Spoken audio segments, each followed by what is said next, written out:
এই বিয়ন কি অবস্থা সবার। আজকে আপনাদেরকে এমন একটা জায়গায় নিয়ে যাব, এটা হচ্ছে বাংলাদেশ ন্যাশনাল জু, বাংলাদেশের সবথেকে বড় চিড়িয়াখানা। তো আপনারা যারা কিন্তু এখানে আসবেন, ঢাকা থেকে আসলে কিন্তু বিভিন্ন ডাইরেক্ট চিড়িয়াখানার বাস আছে, চিড়িয়াখানার বাসে কিন্তু চিড়িয়াখানা এখানে চলে আসতে পারবেন। তো চিড়িয়াখানা আসার পরে কিন্তু এখানে কিন্তু টিকিট কাটতে হবে, টিকিটের মূল্য কিন্তু মাত্র 50 টাকা।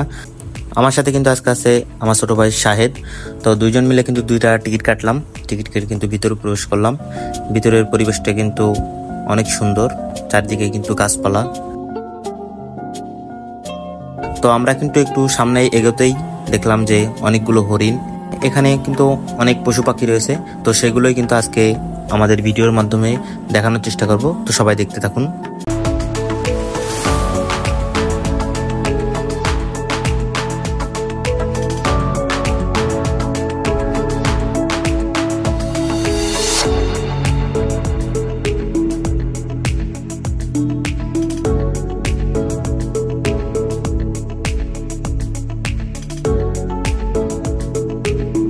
তো আমরা কিন্তু একটু ঘোরাঘুরি করতে না করতে দেখি বৃষ্টি শুরু হয়ে গেছে। তো এই পাশে কিন্তু একটা ছাউনি ছিল, তো আমরা বাদেও কিন্তু অনেক লোক ছিল এখানে, সবাই এখানে দাঁড়ালাম। কিন্তু এর ভিতর দেখে আবার 2টা রয়্যাল বেঙ্গল কুত্তা এসে মারামারি শুরু করে দিছে। আজ প্রথমবার কইছস।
হাই ব্রিয়ন, আমরা কিন্তু আজকে এসেছি বাংলাদেশের সবথেকে বড় চিড়িয়াখানা, যেটা কিন্তু ঢাকাতে অবস্থিত। আর আমরা কিন্তু এখানে আসলাম কিছুক্ষণ আগে, এসে কিন্তু টোটাল অলমোস্ট প্রায় ঘোরা শেষ। এখন আর সামনে অল্প একটু বাকি আছে, এটা দেখে কিন্তু আমরা চলে যাব।